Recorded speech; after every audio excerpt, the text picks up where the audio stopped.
नमस्कार, मेरा नाम है डॉक्टर रुचि भारद्वाज। मैं आयुर्वेदा फर्टिलिटी एक्सपर्ट और आयुर्वेदा कंसल्टेंट हूँ। अपने इस यूट्यूब चैनल पे मैं महिलाओं की रिप्रोडक्टिव हेल्थ से जुड़ी हुई सारी समस्याओं का सॉल्यूशन, आयुर्वेदिक समाधान और घरेलू उपाय बताती हूँ। तो आज इस वीडियो में हम डिस्कस करेंगे 3 ऐसी बड़ी गलतियां जिसकी वजह से महिलाओं को प्रेगनेंसी कभी नहीं ठहरती।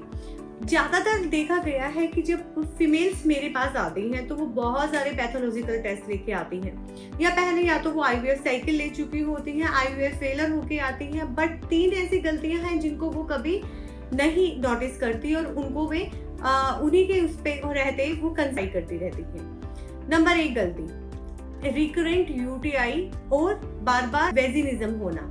वेजिनिज्म एक समस्या होती है जिसमें महिलाओं की वेजाइनल रूट, सर्वेक्स या बच्चेदानी की तरफ, बाहर के मुंह की तरफ ड्राइनेस आ जाती है।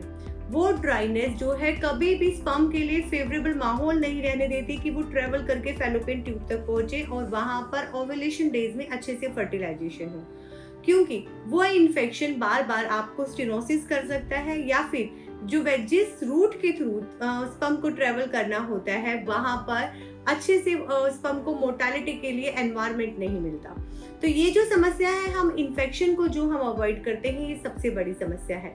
गांवों में देखा गया है या कई बार वर्किंग वुमेन भी जिनको लॉन्ग टर्म वाइट डिस्चार्ज होता है, ईचिंग का समस्या रहता है, ये समस्याएं अपनी छुपाती हैं या इनका सही तरीके से इलाज नहीं लेती। नंबर 2 कारण, सर्वाइकल स्टेनोसिस होना। लोग अपने से पैथोलॉजिकल टेस्ट देखते हैं और सोचते हैं मैम मेरी सारी चीजें ठीक है, ओव्यूलेशन डेज में हमारा एग बनता है, सही समय पे रप्चर होता है, बट फिर भी हमारा फर्टाइल विंडोज में हम ट्राई करते हैं, स्पर्म मोर्टालिटी ठीक है, बट फिर भी हमारा कंसेप्शन नहीं होता। उनका जो हमारा ये गर्भाशय है जिसको अंदर सर्वेक्स होता है, गर्भाशय का मुंह होता है, उसकी 2 ओपनिंग होती है। इसमें एक आउटर होती है, एक इनर होती है। जब वहां पे स्टेनोसिस होता है यानी कि उसका जो फेस होता है वो कंस्ट्रिक्ट हो जाता है, कभी पुराने किसी सर्जरी की वजह से, बार बार इन्फेक्शन की वजह से, या कभी आईयूआई आपका ट्राई होने की वजह से, एचएसजी टेस्ट के दौरान बहुत प्रेशर के साथ जब डाई डालते हैं और या इंस्ट्रूमेंट बार बार अंदर यूज करने से वहां पे स्टेनोसिस जैसी कंडीशन आ जाती है, यानी कि वो सिकुड़ जाता है मुंह और उसमें कंस्ट्रिक्ट हो जाता है, वो थोड़ा सा टाइट हो जाता है। जब स्टेनोसिस यानी कि सर्वाइकल स्टेनोसिस जैसी कंडीशन होगी तो स्पर्म कभी अंदर एंटर नहीं कर पाएंगे और वही कैविटी में स्टेनोसिस के नीचे इकट्ठा होंगे और महिलाओं को लगेगा कि मेरा एग टाइम पे बना है, टाइम पे रप्चर हुआ है, स्पर्म मोर्टालिटी अच्छी है, स्पर्म काउंट और कंसीव नहीं हो रहा। तो सर्वाइकल स्टेनोसिस को हम जांच करेंगे एक पेल्विक एग्जामिनेशन के बाद, पीवी जिसको हम बोलते हैं, उसके बाद हमें उसका पता चलेगा। तीसरी सबसे बड़ी जो समस्या होती है वो होता है एचएसजी टेस्ट सही ना होना। यस, बहुत सारी महिलाओं जब मेरे पास फर्टिलिटी का ट्रीटमेंट लेने आती हैं तो पता चलता है कि वे आज तक उन्होंने एचएसजी टेस्ट इस दर्द से नहीं करवाया कि वो पेनफुल होता है, और वे सोचते हैं मैम मेरा एएमएच लेवल अच्छा है, मुझे कोई इशू नहीं है, मेरा एग टाइम पे अच्छे से मैच्योर होकर रप्चर होता है, बट मुझे कंसेप्शन नहीं होता। उन लोगों में जब मैं बोलती हूँ कि एचएसजी टेस्ट करवाइए तो बोलते हैं मैम बहुत पेनफुल है, हमने ये रिव्यू सुने हैं, देन हम कैसे वो टेस्ट करवाएं।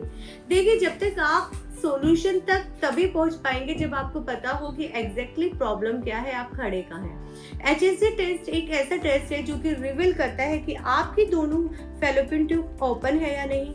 ये फैलोपियन ट्यूब ही एक माध्यम होता है आपका फर्टिलाइजेशन होने का, आपका बच्चा पहली बार बनने का या फिर भ्रूण बनने का, महिला के ओवा और पुरुष के स्पर्म का मिलने का। इस फैलोपियन ट्यूब अगर ये ब्लॉक होती है इस एंड तक तो भी स्पर्म यहाँ तक ट्रेवल करके नहीं पहुंच पाएगा, या इस एंड पे ब्लॉक होती है तो फीमेल का जो ओवा है वो भी निकल के यहाँ तक नहीं आ पाएगा और अगेन फर्टिलाइजेशन हैपन नहीं होगी और आपको नहीं पता चलेगा और आप ट्यूब ब्लॉक का ट्रीटमेंट नहीं लेंगे।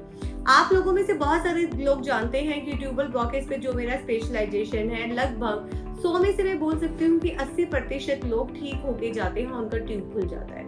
तो ट्यूबल ब्लॉकेज के लिए आयुर्वेद में इतना अच्छा समाधान है कि बिना किसी सर्जरी के, बिना किसी चीड़ाफाड़ी के, बहुत बिना महंगे किसी इलाज के ये सिंपल सा इलाज हो जाता है और इसका समाधान हो जाता है। तो ये जो 3 समस्या है, 3 गलतियां आप कर रहे हैं और सोच रहे हैं हमें अभी तक प्रेगनेंसी नहीं ठहरी, तो इन सारी चीजों को आप नोटिस कीजिए और अगर आपके आसपास ऐसे लोग हैं जिनको अभी तक कंसीव नहीं हुआ तो उनसे ये वीडियो जरूर शेयर कीजिए। धन्यवाद।